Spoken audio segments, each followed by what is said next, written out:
Hey, Dr. Karen Can, and today we're going to talk a little bit about divine muscle testing. Now, you may have heard of muscle testing, and divine muscle testing is kind of like my spin on that skill set. Now, if you're not familiar with muscle testing, let me share with you what that is. So, muscle testing is a skill where you can tune in to your own inner divine wisdom, your connection to source, ask specific, hopefully quality questions to get a yes no answer. So, most people are like, oh, I just want to tap into my intuition and get the answer, right? And we call that clair knowing without necessarily having to test or do the pendulum or do any kind of, you know, thing like that. And if that is how you get your intuitive information day in and day out, it's very reliable for you, then you don't really need muscle testing or divine muscle testing.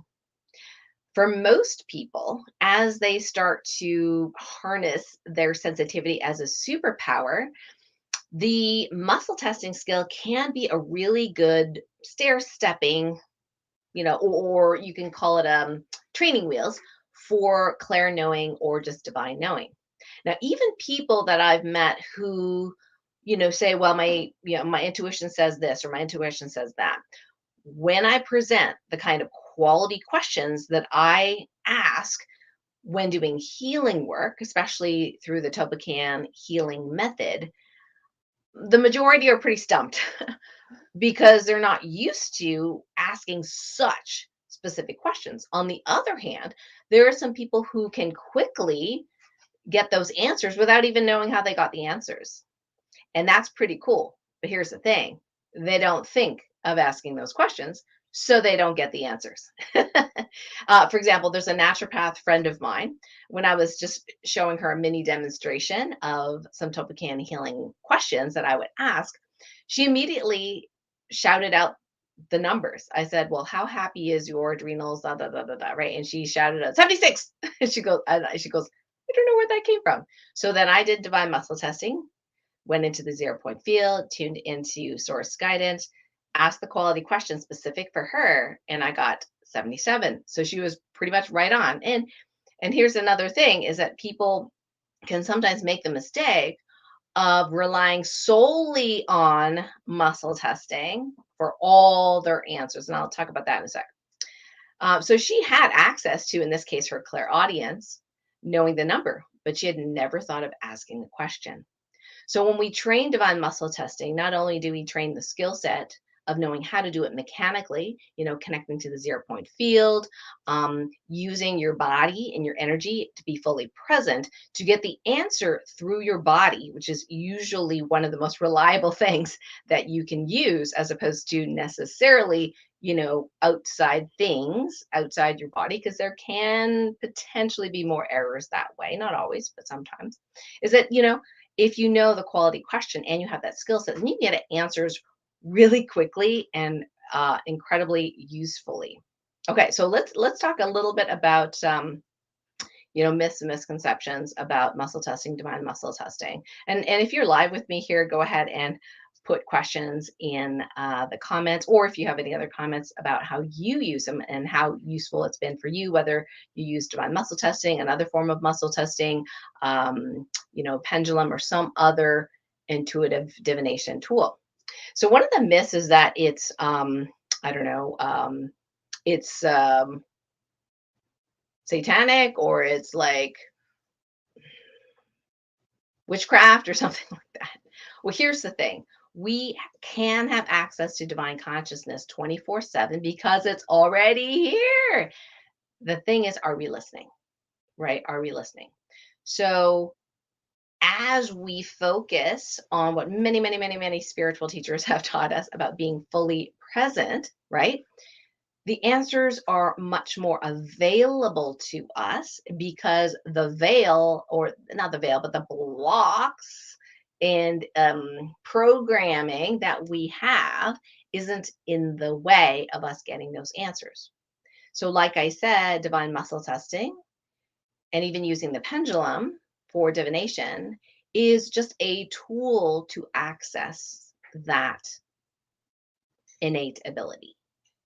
So it doesn't mean that some people are more talented or gifted necessarily at getting answers from source than others. No, no, I think it's like maybe they're more practiced or they know to get into the state of being, which then helps you access the 0 point field, which then optimizes the accuracy, if you will, of muscle testing. So one of the other myths or misconceptions is that muscle testing is 100%. It's not because we have our human filters. We have our human programming and filters. So I'll give you an example. If someone is always looking for negative energies and entities, the universe will be like, okay, I'll give you some more to test, right? And then they'll test more and more and more and more and more and more. It's not to say necessarily that they're wrong or inaccurate. It's like the universe will shift reality around for you to confirm what you already in your, being are co-manifesting. So if you're like, oh my gosh, I'm like finding entities all over the place, all this negative stuff, and it's okay if you do. It's just that shifting your own reactivity around that and go, that's interesting. Okay. So what am I here to learn? What am I here to learn? What am I here to evolve? And asking the quality question. Okay. So is it really necessary? Quality question. Is it really necessary for me in this body and timeline to have symptoms, to have to test, to have to deal with all these entities that I'm testing? People don't ask that question. They just go, oh, entity after entity after entity. Oh my God, right? And then they will go, actually, let me ask a better question. Is it actually necessary for me to deal with this? Because what we found is and I've done this testing for VIP clients, et cetera, and some students in certain courses, when we ask a better question, sometimes the answer is no, you don't have to really deal with it. And then we're like, oh, okay. So if I don't really need to deal with it, the other quality questions, how do I navigate this so that it doesn't come into my sphere of awareness, influence, symptomatology, etc. Right? And that's where Topcan healing, more sophisticated, deeper dive, can be really helpful. It could be very well be, the protocol we have to make you invisible and undetectable to entities when you're allowed. Who's allowed? Who's not allowed? Right? I'm not allowed. You go, well, why not? You're so experienced, Dr. Karen. Well, why can't you be invisible, undetectable to entities? Well, long story short, they have to be able to find me because not all entities want to continue being negative entities and a negative influence on reality. They are evolving and growing as well.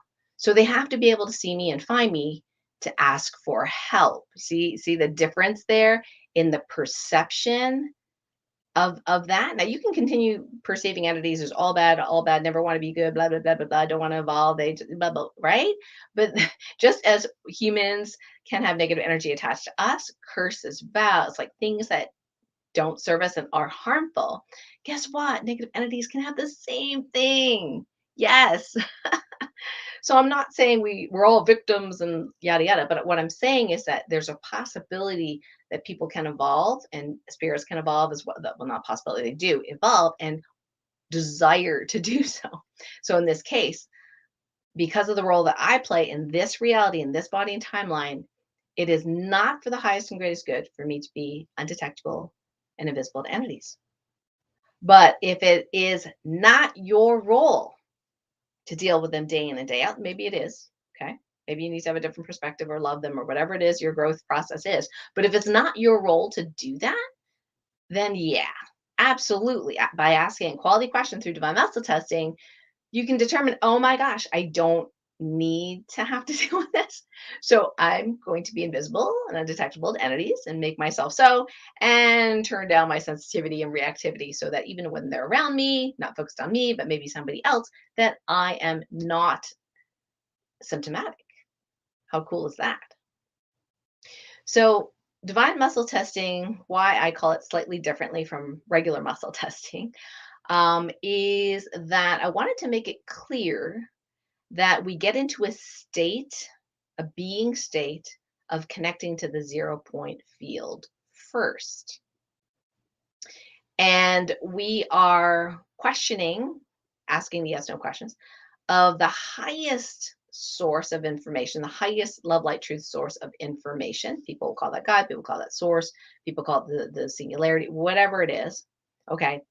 As opposed to, now in my books, it's different. In other people's books, it's the same. Okay. So it depends on who you talk to, but as opposed to the subconscious mind.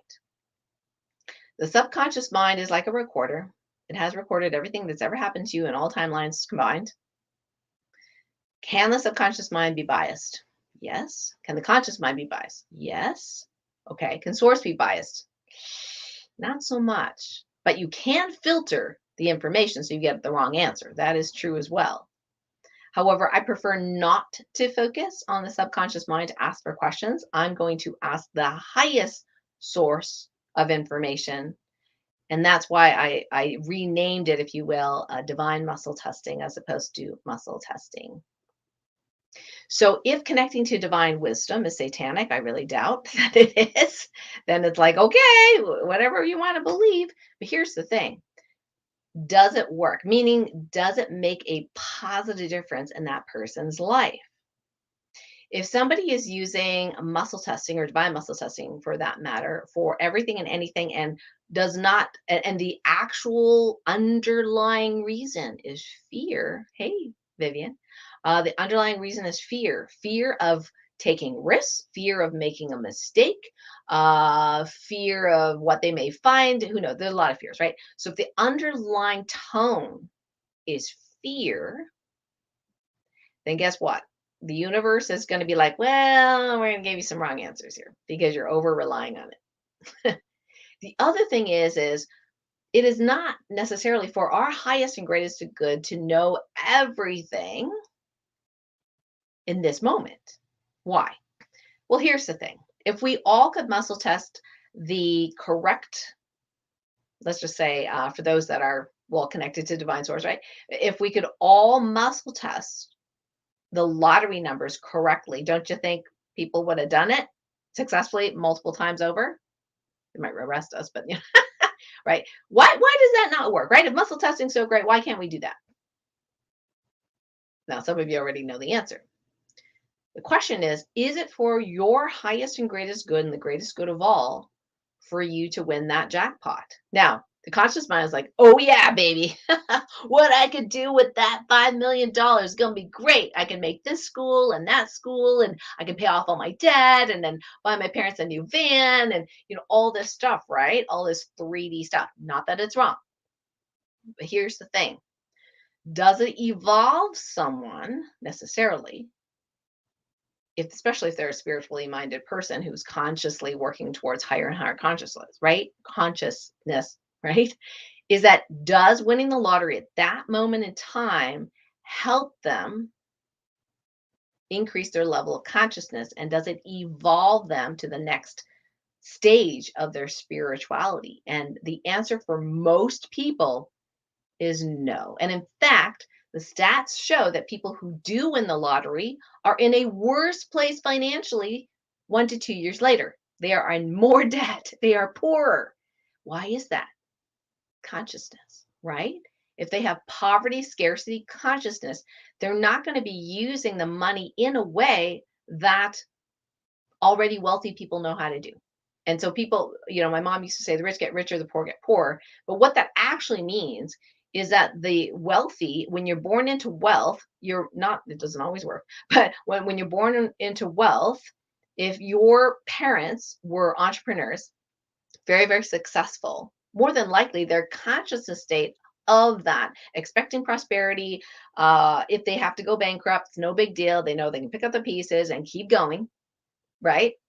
That is transferred to their children. So their children, they may go to school and never learn how to balance the books, right? But at home, do they learn that? Probably.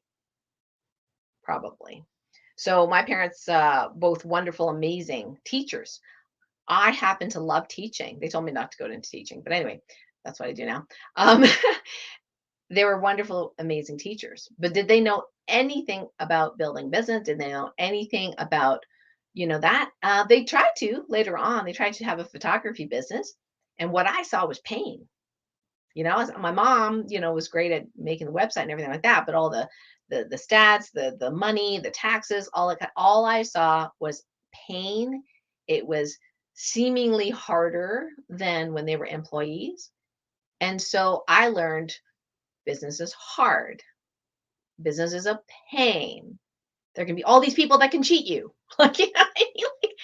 Like, that's the kind of consciousness that I have absorbed. Not that they meant to pass it along to me, right? But when wealthy people, the children sometimes go, oh, they are silver spoon in their mouth. Well, not everybody gives everything to their children. In fact, some of the wealthiest people go, okay, I'm going to teach you the skill set. You prove to me how you do that. So they have to work for it. But they use the consciousness that they've absorbed and they've had modeled for them to do that. So they have their own entrepreneurial, way of growing.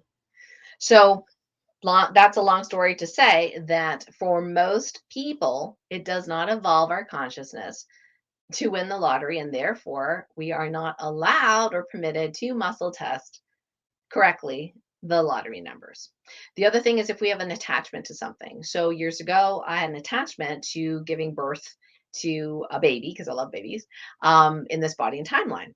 I knew I had babies in other timelines, but I wanted one in this timeline, right? And I didn't actually know my full mission back then. So after having my first miscarriage, I kept hoping and praying I would be pregnant, right? And I'd miss a period, go, oh my gosh, I'm pregnant, I'm pregnant. And I would keep testing that I was pregnant, but I wasn't. And I even had my spiritual teacher test. I had one of my best friends who was an amazing, like accurate muscle tester test. And they both said at some point that they thought I was pregnant. I was probably pregnant energetically, but not physically. And it turned out that after my first miscarriage, that there was a soul fragment left over from the first baby.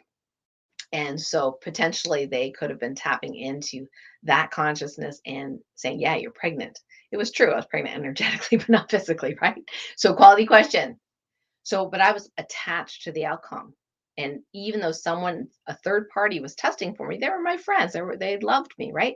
They wanted it so much for me as well on some level. So yeah, we got the wrong answer.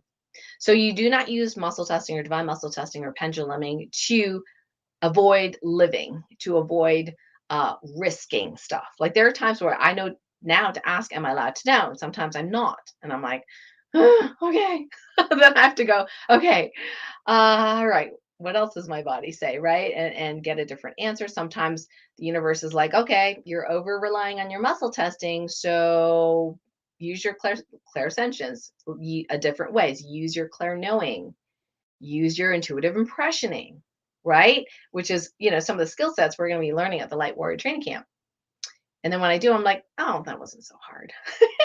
But, it can be a crutch. We don't want it to be a crutch. It's more like training wheels towards divine knowing. And the really cool thing is, as we practice divine muscle testing, just knowing what it does, what it doesn't do, and that is not the be all and end all of everything, right? What happens oftentimes is when we connect to source, we ask the question, the answer often comes up before you even muscle test. And that's super cool. That's super cool. Yes. So, I am really excited to teach everyone my method of 2-person and 1-person divine muscle testing at the Light Warrior Training Camp. And the really cool thing is it's a small group. So I get plenty of time to customize or help you out individually. So you get this skill set. Now, it's one thing to watch it on a video or even just read it in a book. And then when I get people in a room and I watch them do it, it's amazing how it doesn't translate necessarily into the action. Pressing too hard, not being hydrated. I mean, there's all these things, right? And others. And sometimes it's because they're highly sensitive and they need to, shift some other things. And therefore at the camp, we'll actually do some healing around whatever it is that's preventing that person, from being able to divine muscle test as accurately as possible. So I'm really excited to share that. And there is really nothing like being trained in person at the camp. And so I'd really love for you to experience that. So if you're not already registered for the Light Warrior Training Camp, you can register for the next one. I'll put the description near this video. uh, and it's going to be super fun. And what I love is that people leave that 5 day in person immersion with new expertise. In fact, they can, if it's a mom, if it's a dad, they can actually go home and teach it to their children. Children learn it a lot faster, apparently. But they can teach it to the children. They can learn to ask quality questions. And when you're practicing it on the spot, we get to, blocks will come up and we get to address them immediately. And that's the really cool thing about that. So if you have some great experiences with divine muscle testing or have some questions about it and you're live with me, go ahead and put it in the chat. I'm going to go ahead and check the chat and see who is here today. Hi, Della. Oh, Della. Now, Della is, what can I say? She is amazing. I don't know, Della, if you want to share your experience with divine muscle testing. Talk about tenacity, talk about faith, talk about trust. Now, she ended up, doing being, muscle testing maven here without me being present and in person. Um, and I'm just like so grateful for just her sticking with it. It was just amazing. Margaret, thank you. Most humanity is not taught to handle work and monetary successful outcomes. Yeah, exactly. There's some things that you would think because we have to deal with it as adults that it should be taught, whether it be at home or at school.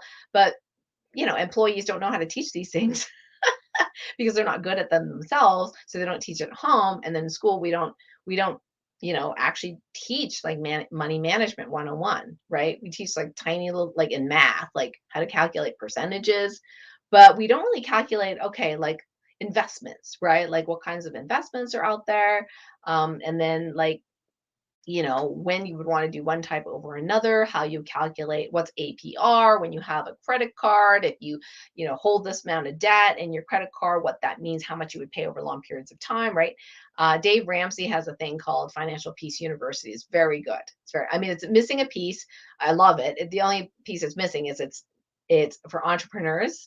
If you do it Dave's way, it's a long way around to getting to unless you're into eating beans and rice, a long way around necessarily, and it doesn't actually help support your consciousness in terms of being an entrepreneur and expanding until you get, past that point. So, did I actually do that? No, but I know the steps and I know why it's really helpful for the average person, especially if they're an employee.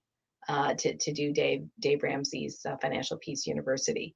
However, I didn't listen to his advice because which is don't go into more debt. I know how to pay it off, but because I needed that cash flow in order to start, build, and grow the business. And we've come full circle, and it was the right decision at the time. But for the most people, it's not. So anyway, these are more sophisticated things that muscle testing can be helpful for. There's also things like Divine Path Score, and some things we'll talk a little bit about at the camp as well. Some more sophisticated ways of using divine muscle testing once you have that skill set on lock. So Vivian, what's the best way to practice muscle testing? Well, first of all, I teach it a specific way. So if you want to learn it from me, you can either live and in person, or I have a program called Intuitive Decision Making Program, Roadmap, sorry, Intuitive Decision Making Roadmap. And you can email support@karentan.com they can, show you the way.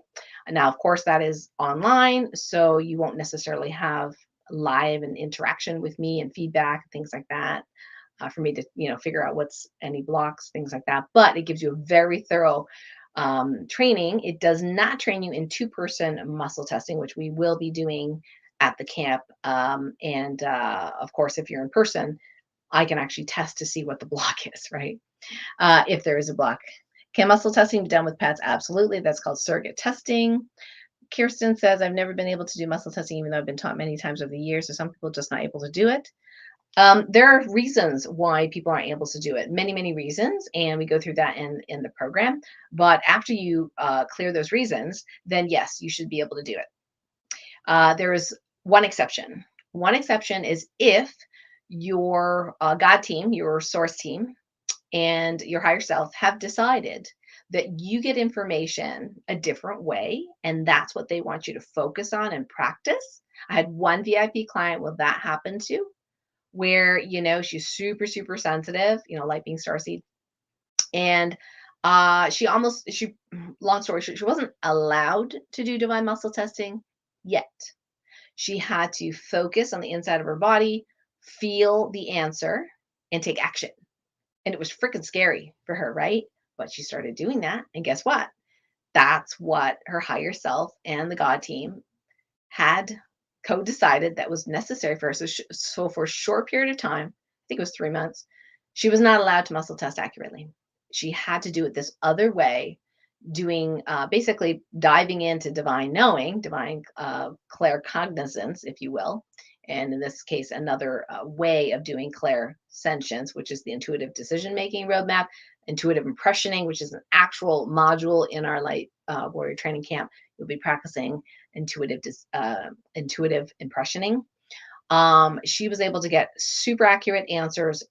When she took action on them, she saw the results and they were wonderful. And after about 3 months, she was able to muscle test. It was a test to see if she'd be willing to and go forward with just trusting her gut, if you will. And then after she did those scary things with my support, she was able to muscle test. So that's one of the exceptions that I've seen in the past. So let me know if you have any other questions about divine muscle testing. Would love to see you in person, help you get this on lock. It is a beautiful skill set to use, and like I said, the quality of questions is just huge. In fact, in the light medicine community on Circle, we have a community there. That's one of the things I actually really enjoy doing, especially for our level 1 students in Topican level 1, is that sometimes they're like, I'm stuck. I don't know what else to do this. I've asked this, this, this, this, this. And then I go, okay, fantastic. Great questions. Here's what I would ask, this, this, and this. And they go, oh, I never thought of asking that. That's so cool. Right. And then they go ahead and do their divine muscle testing. They ask those questions, get the answers like, oh my gosh, I made a breakthrough. Right. That is one of my favorite things to do, is sharing with people quality questions that they never thought of asking before. Hey, Susie. Yeah. So a lot of people call it just muscle testing. I call it divine muscle testing because I purposefully am connecting to the 0 point field and the highest source of information. I find it so handy. Like I've had people where, I've done like a discovery interview with them, and they've been for years, right, working with healers, working with like all sorts of professionals, healing professionals, functional medicine people, holistic medical people, homeopaths, conventional doctors, that kind of thing, right? And in a span of 5 minutes, I can tell them exactly how happy their adrenals are, how happy their detox organs are, which one's the weakest.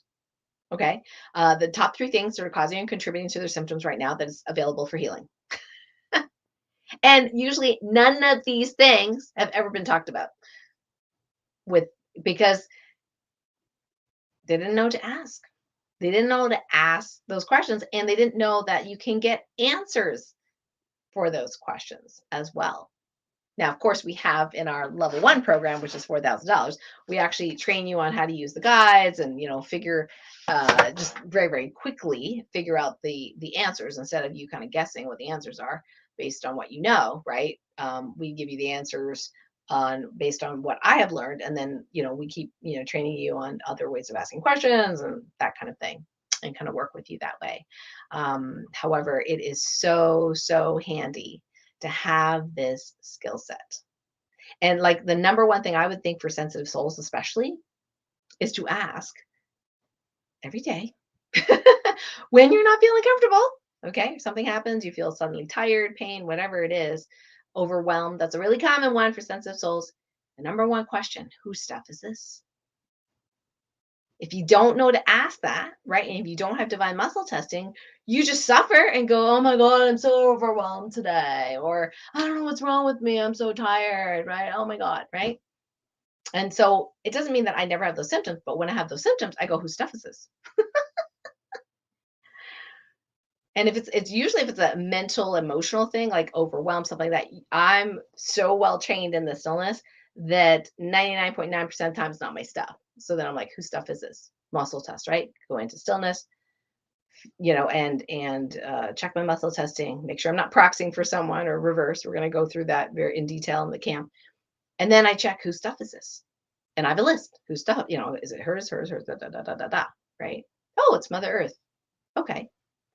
Am I supposed to be feeling her stuff? Second quality question. The answer is yes for me sometimes. Why, right? Because I'm in charge of healing it. Oh, okay. What does Mother Earth need? And then we heal it. And then I don't feel it anymore. It's not great. Like people like sometimes suffer for weeks and they're like, oh, I don't know what. And but if you have divine muscle testing, you can just ask. And when you have the answers, then you know what to do next. That's the beautiful thing about it. So it's one of the things I absolutely love training people to get proficient in. And like Warrior Training Camp, like I said, we do it in person. And so we can figure out if there are any blocks or things, or maybe there's a positive morphic field or blueprint that you require in this body and timeline that will help you connect to your body and connect to that source wisdom within. Angie, who was one of our trainees at the Light Warrior Training Camp in Omega a number of years ago, a beautiful soul. She had trouble muscle testing. She was like, I'm not getting it, right? But we found out for her, all she needed to do was increase the energy flow in her body first, then muscle test. And we found one of the 6 ways that worked best for her. And then she's like, oh my gosh, I can finally do this. This is so great. And then we had another gal who had never done it before, not even heard of it, right? Like it was just so weird for her, right? But she discovered she could do it too. And she was like, OMG. Wow, this is so powerful. Yeah, and it is. Della says, divine muscle testing has changed the quality of my life. I love that. Thank you, Della. I'm so proud of you. So proud of you. Sandra, is ADHD part of being a sensitive soul? Well, I can tell you from my experience. Now, ADHD is just a label. However, from my experience, that every single child and adult who was diagnosed with this label happened to be sensitive souls, whether they were indigos or indigo crystals or earth angels or star seeds. And their ability was to sense and feel like big, huge satellite sensors. I don't know if you're old enough to remember those satellite dishes, the original ones that were so huge in our yard. Some people still have them in rural areas, right? Huge satellite dish, right? So picking up 1,000 channels, people, and there's more channels. And did you notice that, say you're like a DirecTV fan or whatever, in America, we have DirecTV. There used to be like what, 50 channels? Now how many are there? 300, 1,000, 2,000, I've lost count, right? And that's exactly paralleling the ascension process. We have more access to more information. So the folks that have ADD are just able to access all of that simultaneously. It may not serve them in that moment to do that. Like one of my former patients who was 14 and basically was an A+ student until she got into the room and did a test with her other student friends. They were so anxious. She knew her stuff. They were so anxious. She was feeling their anxiety and completely couldn't think. Just couldn't think. Couldn't get her answer. So she failed the test. This A+ student failed the test. When they put her in a room by herself, when no one else was doing the test, A+, aced it.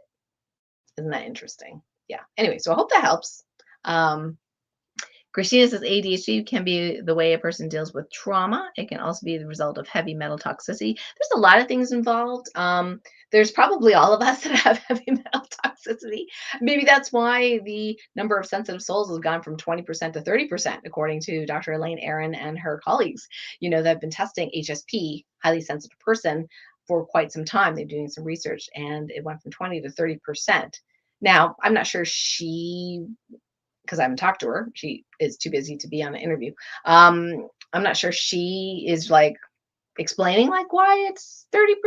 Oh, maybe it's a different cohort. Maybe we did the study a lot differently. But honestly, when I tuned into Source and I asked with as much non-detachment as possible, what percentage of all of humans living on the planet would be what I consider sensitive souls, empathic sensitive souls, I got the answer 33%. And that was a year or two prior to me getting the data from Elaine Aron's people of their 2018 study, which shows 30%, not 20%. So, is it related to heavy metal toxicity? Well, we see it a lot. We see it a lot for sure. It probably, I think it's more like they can't handle or harness their sensitivity as a superpower if there's toxicity. It's much, much more difficult to handle it. And as far as trauma goes, there's so many things that are related to trauma, right? Like PTSD and all these kinds of things. I don't necessarily think that that is a prerequisite of having that diagnosis. But again, the diagnosis is just a label. It's just a label for constellation of symptoms for people say, I can't concentrate. And for sensitive souls, I'm like, of course you can't concentrate. You're getting like 2 billion bits of data simultaneously, and you cannot organize them or prioritize them. What is relevant for you, right? So the nice thing about when we do divine muscle testing and we kind of go step by step by step, getting you connected to the 0 point field, getting you to feel you better, to be calm and centered and grounded in yourself. As my former teacher, Laura Day, used to say, be full of yourself. And I know exactly what she means now. Be full of you, be full of yourself. Then when you divine muscle test, you literally like are sort of like, okay, tuning the channels into these 4 things rather than these 5 billion things, right? And that's really cool because divine muscle testing can actually help with some of those symptoms that people have. Anyway, I gotta run, guys. So great chatting with you today. Thanks for being with me. If you're here live, if you're not here live, feel free to post a question or comment in the chat, sharing with us how you've used divine muscle testing or any sort of muscle testing or some other divination tool that's really helped you. Maybe how you've overcome bias. That'd be super helpful for folks. And I'll be back in a few days with the next little mini installment of the Light Warrior training tips. Until next time, lots of love. Bye, guys. So good to be with you today.